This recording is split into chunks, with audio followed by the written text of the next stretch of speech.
What's up, y'all? It's Phil, and today I was out here working on doing some edge banding and thought there's probably a lot of people on the YouTube that want to learn how to do this, so I figured I would put a quick impromptu tutorial together.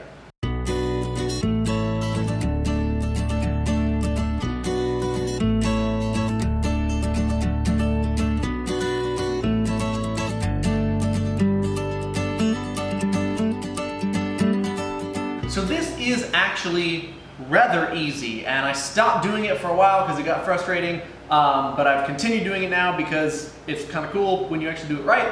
So I'm going to give you the tips and tricks that I have learned from a lot of failure so that hopefully you can do it right on your own projects. So edge banding is really neat stuff, and if you get it at your big box store, it's probably going to come like this. I usually get 250-foot rolls, which are 10 times like this. They're also about 9 times the price, but this is worth it if you are getting a small project done and just need to do a couple things. Like, for example, I'm doing 3 drawers, and actually I'm doing 5 drawers, but 2 of which are for one project, 3 are for another project. So I don't need a lot, and this won't take a lot of time. So step 1 is finding out how much of this you need. Now, this is a 25-foot roll from the big box store, and I have got a couple of these. They are 19 3/4 inches long. 1 is 5, 3 are 7, and 1 is 22 inches tall. So, pretty simple math. If I have 5 of these drawers, that's going to be 10 of these top and bottom faces at 19 inches. Then I need to add 5 times 2, because there's 2 of these, 7 times 6, because there's 3 of these, and they each have 2 sides, and 2 at 22 for this one.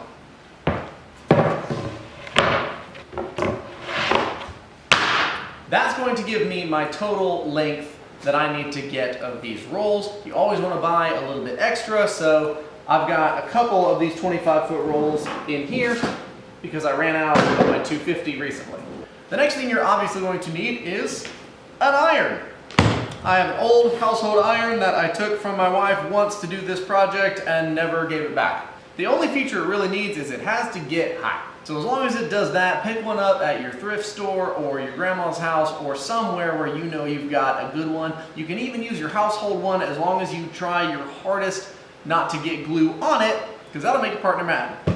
Now the last thing I would suggest is while you're picking up this, get this. This is a double-sided, spring-loaded razor cutter thingy. I'm not sure what it's called, but if you point and orient the arrows that are on it in the same direction, it has these little razor blades on the inside, and those are actually going to cut the sides off to clean it up, and I'll show you how we do that later. But this is worth its weight in gold as far as the time. So even if these, I think it was like $9 for one of these, so that may seem a little pricey if you're just doing a single project, but trust me, it's well worth doing compared to trying to cut it with a box cutter and the frustration that's involved there. So just pick one of these up. Now to do this is very simple. Literally plug in your iron, let it get warm, open up your strip. Now I have chosen birch because I have birch faced cabinets and cabinet doors for this one. They also have red oak, and then they have a couple different ones you can get, but usually you have to start going to specialty stores for that. Most of the big box stores only carry plastic for melamine and white birch and red oak. So they carry those because those are the types of plywood they also carry as well. So once that is open and your iron is hot, go ahead and literally just cut and square off one edge of your edge banding. That's going to give you a nice starting point. The way that I normally apply this is by simply tacking down your starting edge. So get it nice and warm, rub it back and forth a little bit, and then you want to use a piece of scrap wood to press it down and make sure that the glue starts to adhere. Count like 10-20 seconds in your head and it'll start to adhere from there. Once that end is on and is cooled down, then you can go ahead and start ironing the rest of the strip down along that one edge. Try to make sure to keep it centered or as close to center, but really that's not all that important since we're going to be cutting the edges off anyway. Using that piece of scrap wood, go ahead and press this down all the way. Now I want to jump in here and say that I am using this piece of Osage orange. I got this from some other project I did years ago, but it is super straight, it is super flat, it is super dense, and I was able to sand it down and get it really, really clean. From there, I waxed it, and I can actually use this very easily to press down on a larger surface, which gives me a smoother finish and prevents it from buckling and coming up as it's cooling down. So with that being said, let's get back to it. Now, typically I don't cut the edges because I don't like having a hard seam. So I go ahead and once everything is attached on one side, I turn the edge up, heat up the tape, and start rounding it over using the iron. This can be a little bit tricky to understand, but once you get it, it works really well. It helps to kind of bend the wood a little bit and make it go around the corner. Then you can start laying it flat across the next surface. Continue this same process of ironing it, pressing it down, using your scrap wood to press it and hold it for about 10 to 20 seconds till it starts to cool. Make sure all of your edges are adhered really nicely, and then continue around the next corner. Once I've done all 4 edges and I'm getting to that last corner, I like to try and get it all the way smooth, flatten it down, again repeating that same process over and over again, and then I take out my box cutter and try and get the straightest edge cut that I can. The best way to do this is to have a very, very sharp knife. Obviously, a sharp knife is a safe knife. So instead of pressing down and dragging this thing across the wood, which could cause it to damage the wood or slip and cut you, it very simply makes a nice score line. Even if it doesn't go all the way through, you can simply bend the wood and snap it off, and it gives you a nice sandable edge for later. And then now you have fully applied your edge banding all the way around. But it's ugly. We're gonna fix that. So the next thing that you do is go ahead and start kind of pushing in one of the edges where you want to start around the corner, because you want to make sure that you don't accidentally break off the edge banding as you use this edge band cutter thingy.